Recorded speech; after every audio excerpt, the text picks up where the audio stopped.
The composure is stable and joyful. We're on the third of the 8 limbs of yoga. Sutras 30 to 45 were concerned with the first 2 limbs of yoga. This is a substantial part of Book 2, concerned with the first 2 limbs. And the previous sutra brought us to samadhi. This was Sutra 45, Contemplating the Supreme Identity is the attainment of samadhi.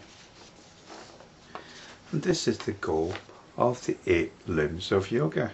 So we've reached the goal by the 2nd limb, samadhi. So let's bear that in mind. We only need the first 2 limbs to reach the goal of the 8-limbed path of yoga. Now Sutra 46 has the word asana in it. And nowadays this has become exclusively associated with hatha yoga. And in fact yoga itself has become almost exclusively associated with hatha yoga. This is the yoga of the various postures. And some people assume that Sutra 46 is about hatha yoga. If it was about hatha yoga, then why didn't Patanjali just say, practice hatha yoga, or become perfect in hatha yoga? He doesn't. He doesn't even say practice the asanas. He's just saying that the asana is stable and joyful.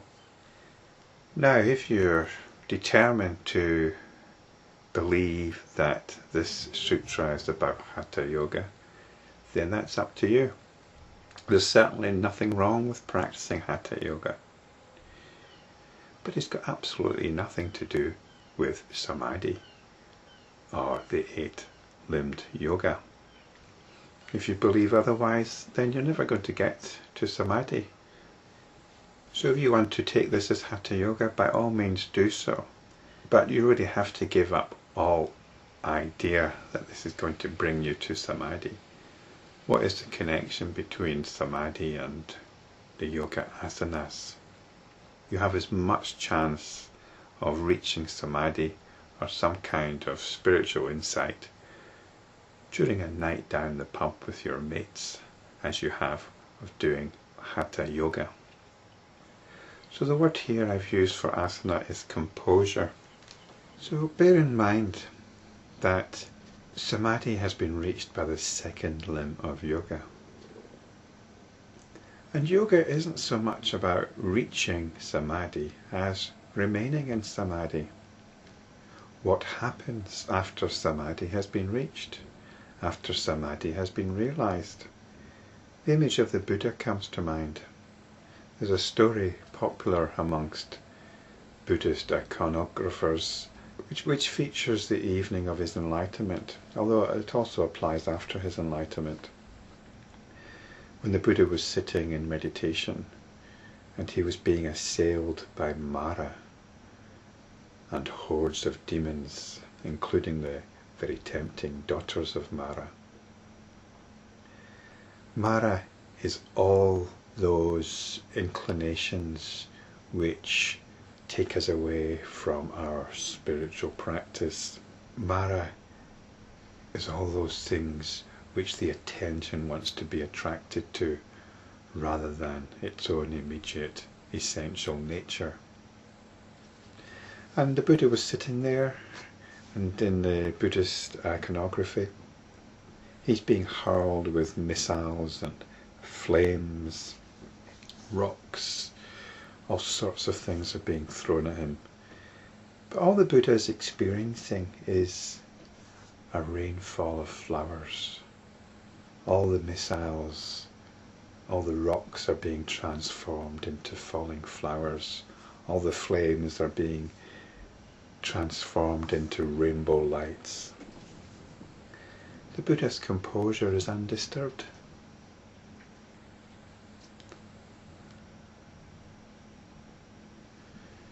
This is what asana means. It means not being disturbed by everything that's going on around about. I suppose there's an element of stoicism here, but we're told that the composure is stable and joyful. So it's not that you're hanging on tight in the face of onslaught. There's joyfulness. All of this that's happening isn't just something that you withstand, you're experiencing it as something beautiful. This is a very hard thing to do. I'm currently looking for full-time employment. And it's, I think as anybody knows who's been in this situation, it can be a rather undermining experience. And it's this sort of thing, the challenges of everyday life, that we have to deal with. That we have to be careful that they do not deflate our own sense of being. They don't undermine our spiritual practice. This point is taken further in the next sutra, Sutra 47. It harmonizes with the endless activity and relaxation of the attention. Because this is what's going on in everyday life. The attention is going here and there. So there are times our attention must get involved in something. We cannot keep the attention centered in itself. We're not alive if that happens. So the attention has to be involved in activity.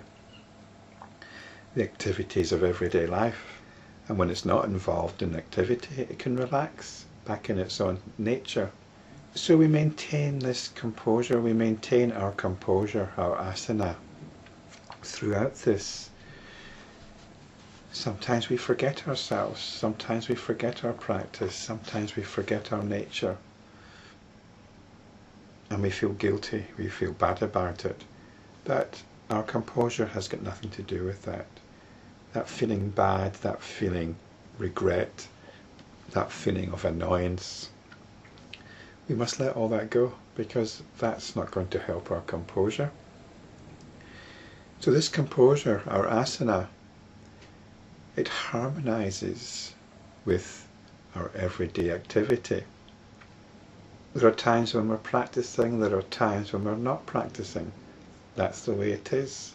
But our composure is undisturbed. Basically, we're becoming maestros in the art of living.